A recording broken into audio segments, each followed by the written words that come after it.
This is your Armchair Detective, and today I'd like to tell you about the case of the unlikely suicide. Ken Swift's good-looking young face was troubled, which was strange, for he had an excellent job, and above all, he'd recently become engaged to a fair charmer named Glynis Ryder. So why the frown? Well, Ken was remembering the jealousy of his best friend, Ted MacArthur. Poor old Ted.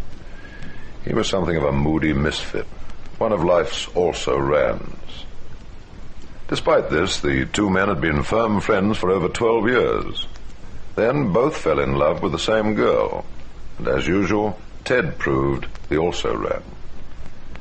At this point, Ted and Ken had their first serious quarrel, ending in Ted stamping off in a violent rage. That was 3 months ago. Now Ken and Glynis were to be married in a few weeks, and Ken had just come out of the local hardware store where he'd been buying a garden hose.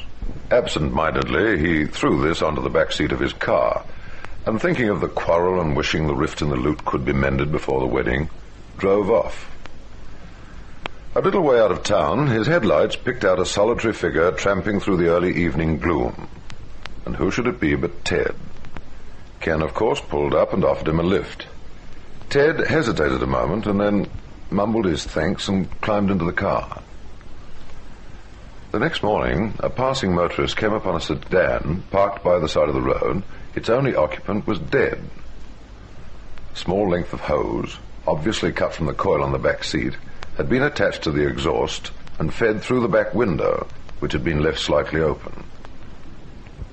Ken Swift had obviously met his death by carbon monoxide poisoning, and seemed, in short, to have committed suicide.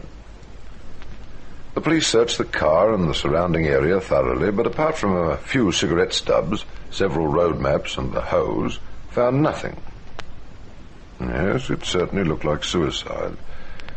But Inspector Manners, who was in charge of the case, was positive it was murder, as he looked at the length of cut hose.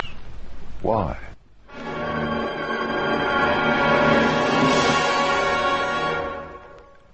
The inspector believed in logic, and reasoned that if Ken Swift had taken his own life, where was the knife he'd used in cutting the length of rubber from his garden hose? Soon he learnt of the quarrel between Ken Swift and his friend, Ted MacArthur. Then a local farmer came forward to say he'd seen Ken give MacArthur a lift on the evening he was murdered.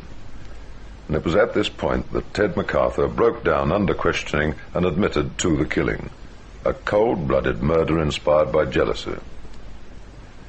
Ted MacArthur was hanged on November the 18th, 1944, the very day on which Glynis Ryder was to have married the friend he had so callously killed.